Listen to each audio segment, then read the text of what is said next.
中国选手一出场，全场的老外都惊呆了，各大知名频道、各大媒体都抢着来转播这一场比赛，因为这是第一次有身高2.2米的中国巨人来挑战美国拳坛。曾经在美国篮球界有一个东方巨人姚明打出了名气，让老美知道了中国人一样可以制霸 NBA。如今又来了一位神秘的中国巨人，向美国拳坛发起冲击。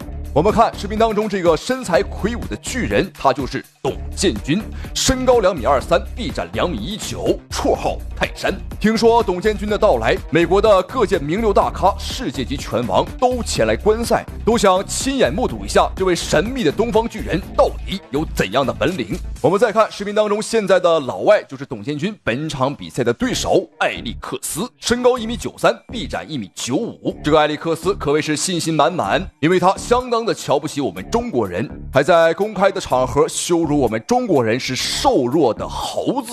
无论长得有多高啊，在他的面前都是不堪一击的东亚病夫。所以说本场比赛他是主动申请来做董建军的对手。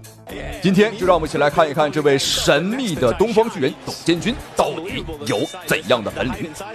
好，费特比赛开始。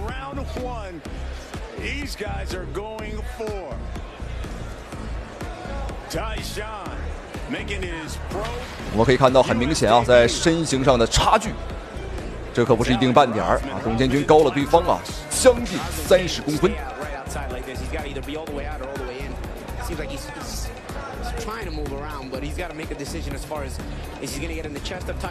其实董建军最开始呢，他还真是一个篮球运动员啊，但是后来他发现啊，自己对传统武术啊，对这种搏击啊更感兴趣。所以他便自学了我们中国的传统武术啊，包括散打，包括像韩国的跆拳道，他也学过。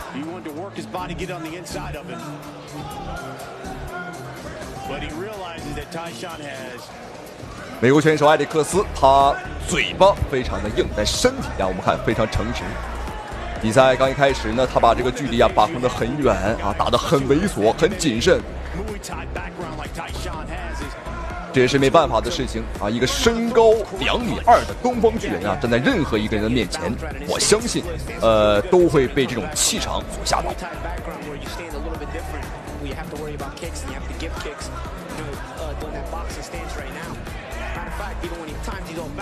好漂亮，打晃了，简简单单的一个前手，对方刚刚这个眼神啊，已经有点迷离了。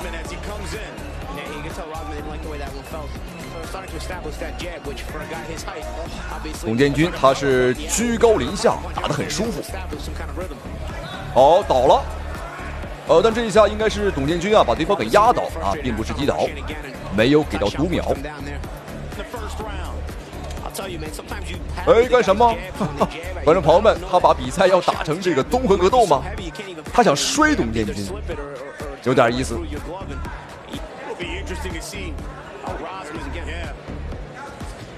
其实我们别看董建军啊长得这么高，但实际上仔细观察他的步伐呀非常灵活。当然了，这要归功于他曾经的篮球训练，因为篮球运动员的脚步和步伐都是非常的花哨啊，跑得也都很快。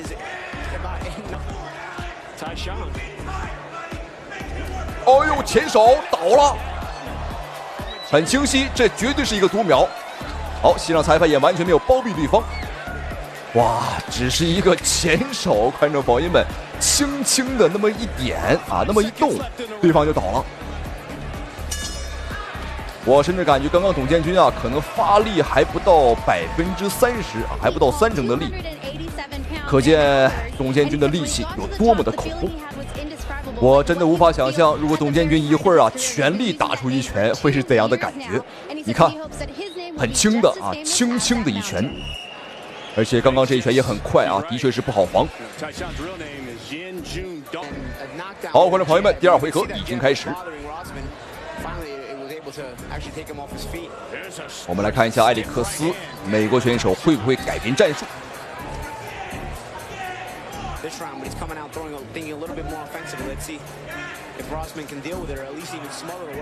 能感觉到他是想往里冲，想打内围。哦呦，轻轻一碰，哈哈，轻轻一碰啊，又倒了，什么情况？你要困了你就回家睡觉去啊，这个找老婆孩子睡觉去啊，别在这块打拳了。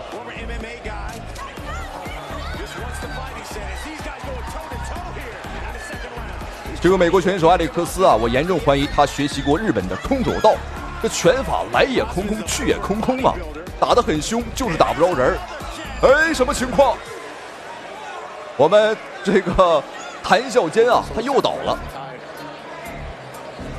你看，把这家伙累得满身都是汗水。漂亮，前手又打活了，又倒了，又倒了。哦，但这一下裁判没有给到读秒，也算是照顾对方一下。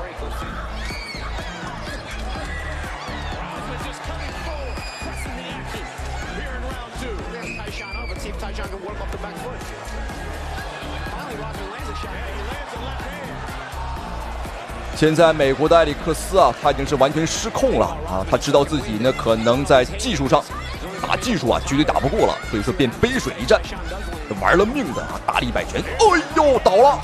这一下裁判你还怎么包庇？比赛结束，比赛结束了，观众朋友们，这位神秘的东方巨人，他今天让我们见识到了他的风采。好，我们一起来看一下精彩回放，看一下董建军这一拳啊到底怎么回事。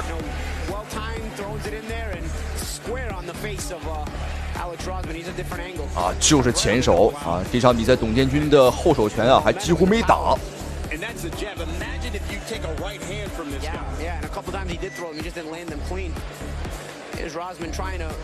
要身材有身材，要技术有技术，观众朋友们，这简直就是无敌了！有一个我们中国人的骄傲，黄种人的骄傲。好，恭喜董建军，同时们感谢屏幕前您的收看与支持，咱们下期视频再见。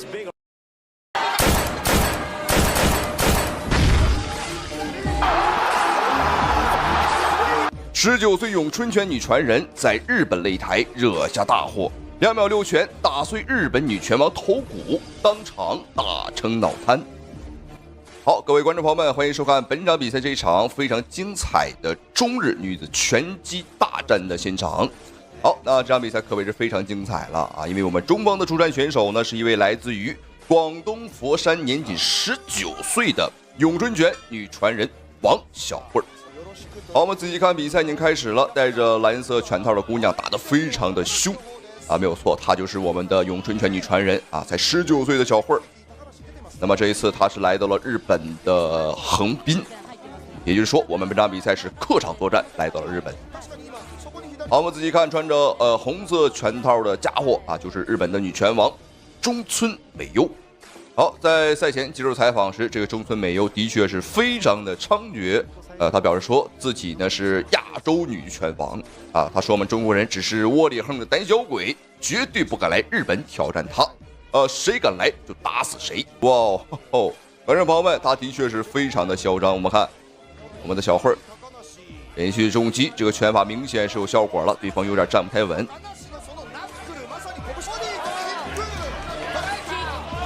中近距离是发挥咏春拳最好的一个距离。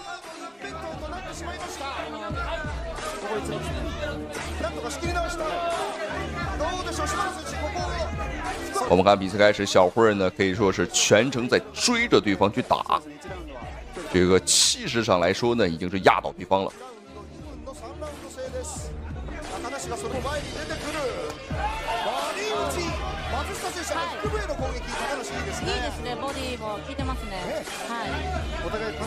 但是日本选手这个中村美优这个家伙的报价啊，双手拿得很高。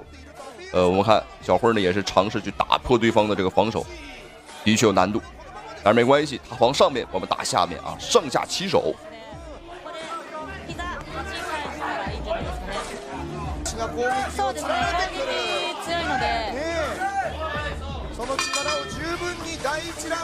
好，没有错，各位观众朋友们，比赛第一回合已经结束，的确是非常非常的精彩。我们的小慧把她的咏春拳啊发挥的非常的不错。咏春拳呢是一个招式小、速度快的传统武术啊，发源地呢也是来自于广东佛山，并且啊，它的创始人啊本身就是一个女人，是一个女师傅啊，所以说当时有这么一个说法啊，只有真正的女人女高手才可以把咏春拳发挥出最大的威力。实际上是这么一个道理，因为咏春拳本身啊，它是带一定的柔的属性。女性的身体和她的柔韧性要更好啊，所以说呢，女性能把咏春拳发挥得更出色。好，我们看这个日本女拳王，很明显啊，她已经被打懵了，观众朋友们。那么在第一回合的话，她全程被暴打啊，几乎是没有任何反击的一个机会。好，接下来看一下双方比赛第2回合的精彩表现，精彩的对局。好，我们仔细看，我们的小慧几乎是不做防守。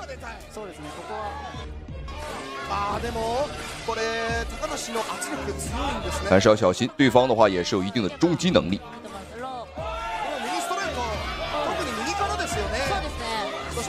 又一次疾风暴雨般的重拳，我们不断的尝试把对方压制到某一个笼边啊，把对方像一条狗一样给他圈起来。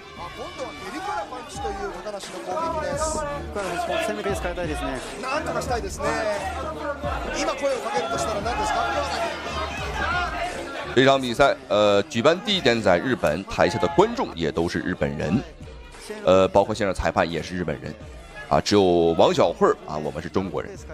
但当然这个拳套不好说，观众朋友们，没准是 Made in China 我们中国产，哈哈，因为这个中国制造流向全世界。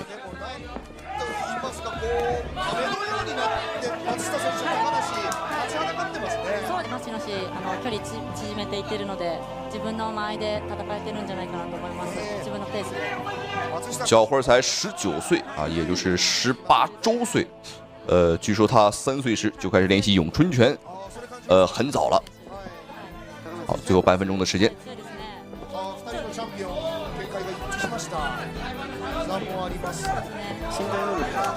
好，连续正蹬呢，把对方压制到笼边，给对方做一个困兽斗。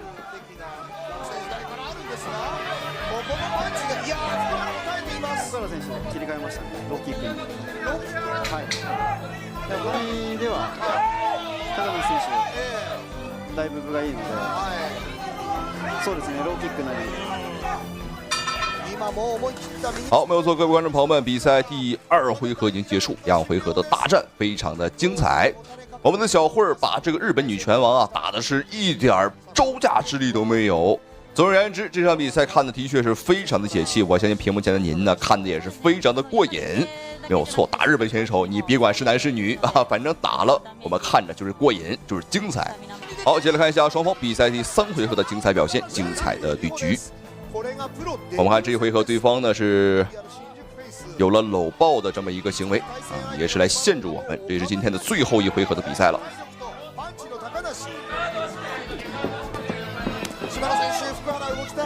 そうですね。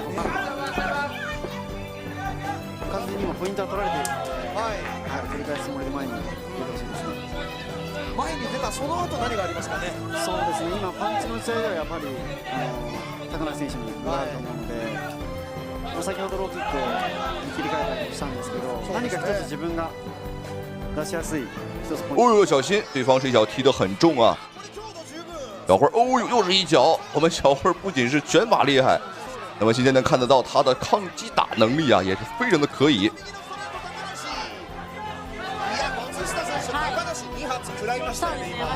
好，距离比赛结束还有最后1分钟的时间，看一下小慧本场比赛能否去 KO 对手啊？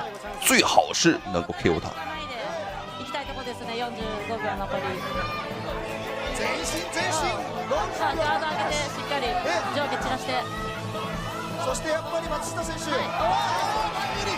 好，连续砸击，这个重拳，哎呦，什么情况？我们看日本选手啊，他整个人瘫坐在了地上，裁判赶紧终止了对局。我的天哪，太快了！咏春拳真不愧是咏春拳啊，快如闪电，我们根本没有看清楚。我们再来看一下小慧是如何击倒对手的。我们看连续的重击，哦呦，慢动作之下，这个拳速度这么快，很难想象在正常速度之下看不清楚也是很正常了。好，让我们再次恭喜。不打了，不打了，不打了 ！TKO，TKO， 广东16岁咏春拳传人傅涵参赛，重拳 KO 韩国女天才，家的韩国人赶紧扔出毛巾投降。好，各位观众朋友们，欢迎收看世界比武大会走进韩国首尔站的现场。好，我们注意看左边选手穿着灰色小背心的，便是来自于我们中国广东佛山。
制性的前手摆拳，漂亮，继续！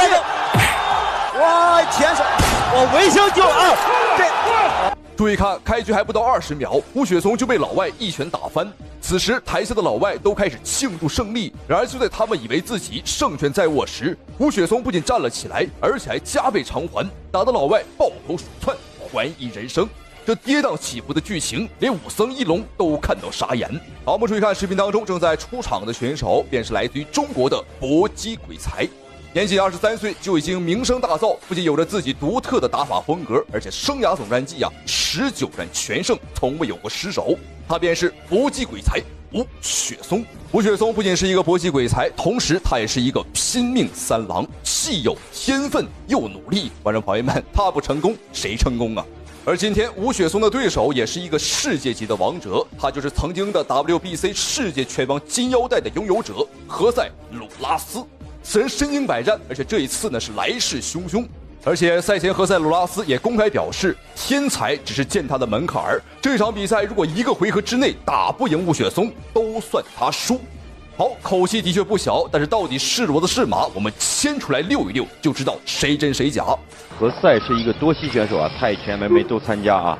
是的，所以像这样的选手，他会比较滑头啊。经验也多。对。所以今天对吴雪松来说也是一个不小的考验啊。今年是否能顺利的拿到诸神之战的小组出线？对。在整个2016年呢，是吴雪松呢，我觉得是他一个突然爆发的一个年份。吴雪松还是哇，这是一个冷拳，一个后手拳。雪松有点大意了。哇，看来老外赛前吹牛说一个回合之内 KO 我们，好像并不是开玩笑啊，他的确是具备这样的本事。现在开局还不到1分钟，吴雪松惨遭了一次读秒，但是吴雪松毕竟也是一位天才选手，我们并不是软柿子捏的。好，站起来的吴雪松现在很被动，他还需要一定的时间呢来缓冲来缓解一下自己的眩晕感。但何塞·鲁拉斯会给他这个机会吗？会非常善于这种中远距离的这种奔袭。对，我们看一下雪松到现在也没有特别的着急啊，还是要控制一下。何塞的这个假动作做的还比较不错。对，刚才的一个后手的一个拳法击倒，就是在前手晃了一下。其实我们看这两个选手的臂展都非常的高啊。对，哇，雪松这个时候不能硬进啊。对，何塞很快啊。何塞的非常灵活，而且身体的这个姿势的改变往往能够躲过雪松的非常直接的进攻。对，他的攻击路线比较多。漂亮。漂亮！标志性的前手摆拳，拿回一城。观众朋友们，这就是传说当中的大意失荆州啊！这何塞·鲁拉斯满脑子都想着如何去 KO 掉吴雪松，却忽略了吴雪松的重拳有多么的猛。现在两个人1比1打平，各有一次击倒读秒。一回合还有最后50秒钟的时间，我们看吴雪松的是不断的前压，他的脑子里现在也很想要 KO 掉何塞·鲁拉斯。我们看他攻击距离也很长啊，所以这个时候本身何塞的这个就中远距离奔袭都比较突然。对，然后雪松在近的时候一定要做好防守。对，哇，第一局刚刚进行了2分钟，就双方互有一次读秒啊。雪松我觉得这个时候应该不要跟何塞做这种中远距离的这个动作的互换往返，要拉近距离做这种阵地的打法。好，观众朋友们，双方第一回合比赛结束情节的确是跌宕起伏，非常的精彩。赛前这个老外扬言他说一个回合之内 KO 不掉吴雪松，他就弃赛投降就算他输。但是很明显他并不打算投降，他想继续战斗，想把面子找回来。因为在第一回合吴雪松给他吃了一个重重的一拳，没错，就是这一拳。这一拳让何塞·鲁拉斯是颜面尽失，狠狠地打了他的脸。因为赛前何塞·鲁拉斯表示说天才只是践踏的门槛儿，但很明显吴雪松这个天才的确是给他造成了不小的威胁。好，随着眼前的美女登场，让我们一起来期待一下双方第2回合的表现，观众朋友们千万不要错过。好，我们来进入第2局，看看我们在这个双方在技战术上，我估计何塞不会变化他的技战术。是的，因为本身呢，我们看虽然说何塞他是有过这个 MMA 的这个打法，但是我们看他站架并不像 MMA 选手那样拉得那么开。对，首先要拉进去啊。对，这个何塞这个前后这个左右直拳的这个距离啊，非常的长，中近距离，而且他从来不会打这种中近距离的拳法，发现都是放得很长。哇，第二回合的吴雪松呢是越打越猛，越打越有感觉啊，只想打到何塞鲁拉斯的内围。而反观对手却畏畏缩缩，利用起了自己的超强臂展和灵活步伐呀，打起了游击战术。很显然，他对吴雪松的重拳啊已经开始忌惮了，他很害怕吴雪松啊打入到他的内围。对，又是一次，你看又是一次这种，而他是从上往下去压过吴雪松的前手，防守的前手。对，漂亮，漂亮，击败哇，刚刚又是一个前手后手前虚几次啊！哇，前手，我微笑救啊！这我们看还可不可以？哇，观众朋友们，这个何塞鲁拉斯的忌惮是有原因的。吴雪松一旦打到内围，果然真是没他好果子吃啊！又是一个前手，现在需要打准呐！哇，这是两手，这个倒地的场面跟雪松 KO 看上爱因斯坦的一模一样。好，观众朋友们，精不精彩，好不好看？这场比赛吴雪松的表现，我只能用完美2个字来形容了。虽然说开局并不是很妙啊，开局就惨遭读秒，但是后面的话是扳回了一城又一城，直到拿下比赛胜利。这就是博西天才啊！不仅实力强劲，还有一颗非常稳的心态，有一颗大心脏。好，恭喜吴雪松！同时，感谢屏幕前您的收看与支持。好，观众朋友们，咱们下期视频再见。给我瞄准了打！他是泰国拳坛最硬的男人，扬言打中国人从不防守的佩查差。不过，当他遇到咏春拳第23代弟子魏子钦时，这一场比赛会是怎样的结局呢？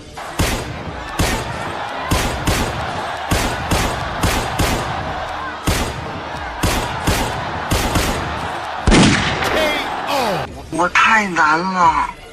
我们注意看视频当中正在出场的拳手，就是号称泰国有史以来最硬的男人。他的身体硬度据说比波球、比罗唐还要硬，他就是佩查差。上战绩到目前为止85胜26负，他输过赢过，但是观众朋友们，他就是从来没有被 KO 过，也从没被击倒过。他的人生座右铭就是：只要我不躺下睡觉，没有任何一个人能把我放倒，就是这么狂。而这一次他就更狂了，因为他听说他今天的对手是一位年轻的中国小将，他便当众表示，打中国人完全不用防守，防守一下都是孙子。而眼前的这个瘦小伙便是佩查差今晚的对手，来自我们中国的咏春拳第23代传人魏子钦。这个小伙将咏春拳带到了现代搏击擂台，而且目前为止生涯战绩26胜3负。可以说魏子钦这个小伙的出现打了很多瞧不起并且质疑我们中国传统武术不能打的人的脸。好，闲话少说，我们比赛开始。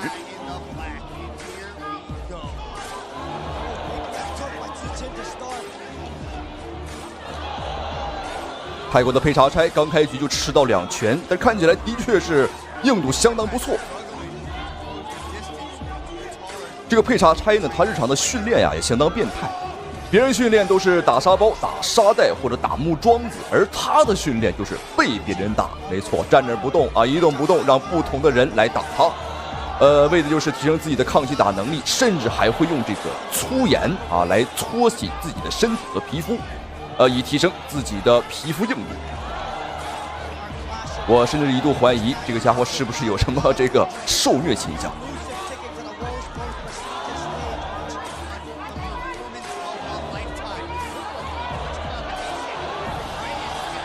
魏子钦相当灵活，连打带闪，让这个佩查差呢是看得见而摸不着。好，顶膝有命中。好，击倒了。第一回合我们看，哇，这一下击倒也打破了佩查差呢以往的一个从未被击倒过的记录。魏子钦明显想要乘胜追击，连续的补刀。哦，这连串连打11拳的。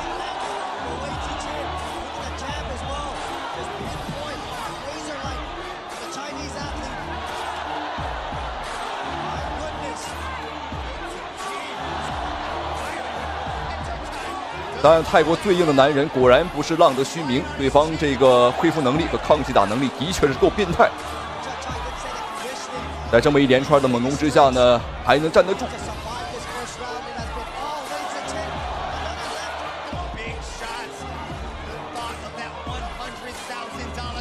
哇，魏子钦的身法和步伐相当的灵活。此时此刻，他就像一个西班牙的斗牛士啊，把这个佩查柴呢当成了一头疯牛，当成了一头野牛来斗。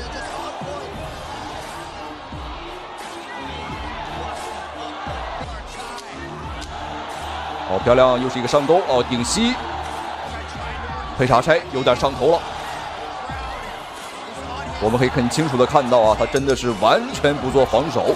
好，一回合比赛结束。这个佩查柴现在此时此刻应该是相当的愤怒，因为魏子钦打破了他从未被击倒过的记录。我们注意看，在第一回合，魏子钦的招式啊都打得非常的实，你看，但是他的眼神并没有产生涣散，只不过呢是被魏子钦呢拳法的冲击力给打倒了。好，现在双方的比赛来到第2个回合。很好辨认啊，橘色短裤的瘦小伙，中国咏春拳第23代传人魏子钦，而黑色裤衩便是泰国最硬的男人佩查柴。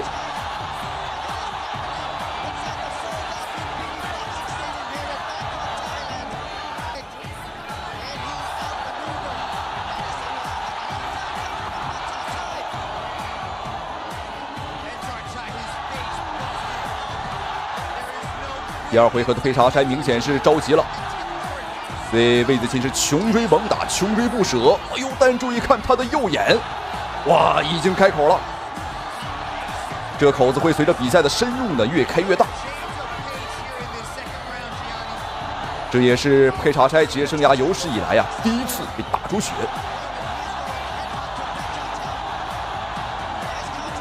魏子钦还是要动起来，不要和对方呢站在一块打。如果硬碰硬的话，我觉得我们这边还是吃亏的啊。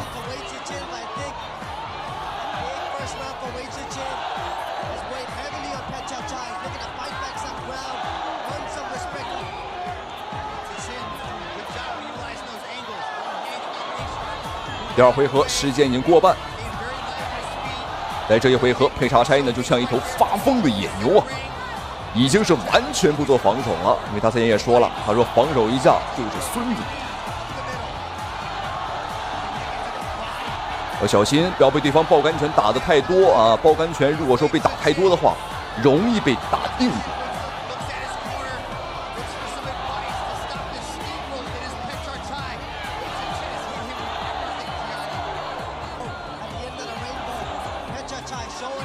魏子钦开始尝试用一些顶手、砸手来扩大对方的伤口。因为咏春拳啊，它是一个招式小、速度快、攻防兼备的这么一个拳法。说句实话啊，杀伤力的话并不是特别的顶级，但咏春拳厉害就厉害在它的打击密度啊，它的出拳频率比较高。我们出5拳，对方能出1拳就好不错了。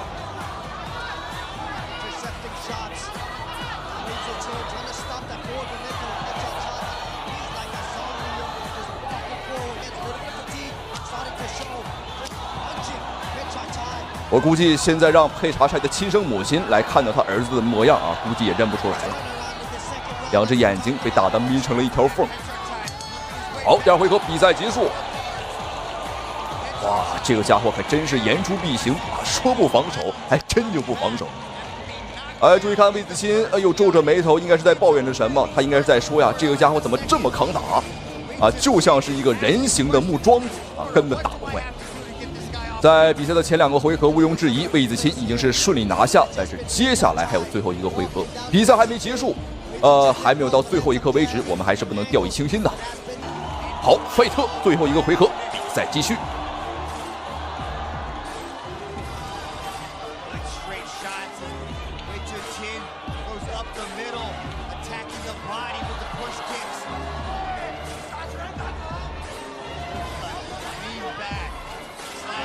魏子钦呢，他的身高比对方高了很多啊，居高临下，所以说打得很舒服。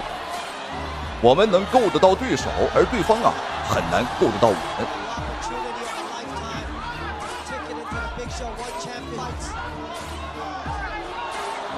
这一回合，佩查柴依旧是相当勇猛，依旧是横冲直撞，完全不做防守。如果说是其他选手受伤这么严重的情况下，裁判早就终止比赛了。但他是佩查柴，他的抗击打能力在整个拳击界相当出名了。所以说，裁判呢也是没有叫停比赛。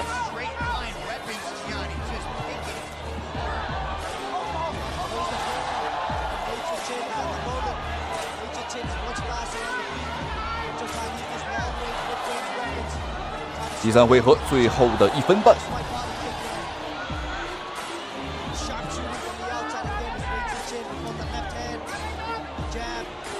这个伤况太严重了，但是他呢还有体能啊，还在往前冲。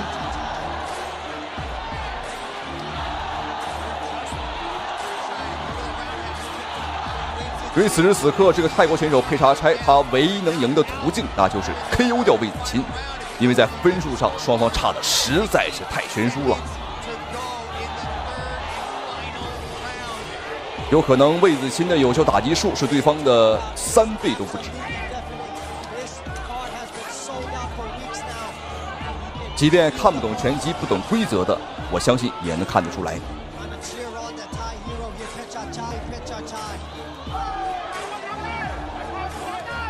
好，连续的扫踢，魏子钦开始尝试砍腿了。其实早就该砍腿了，如果砍得早一点儿，限制对方的移动能力，恐怕这个比赛啊早就结束了。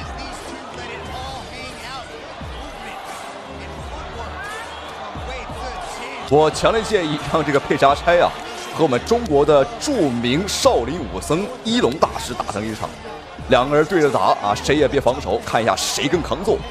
我相信这个比赛啊绝对会票房极高啊！好，比赛结束。这场中国咏春拳对战泰拳的对决，比赛结果我相信没什么悬念啊，最终的话没有问题，恭喜魏子钦。那当然，这个瞧不起我们中国武术、瞧不起中国人的佩查柴啊，虽然说他很狂，但是他的抗击打能力啊，的确是令人感到敬佩。好，比赛到此结束，咱们下期视频再见。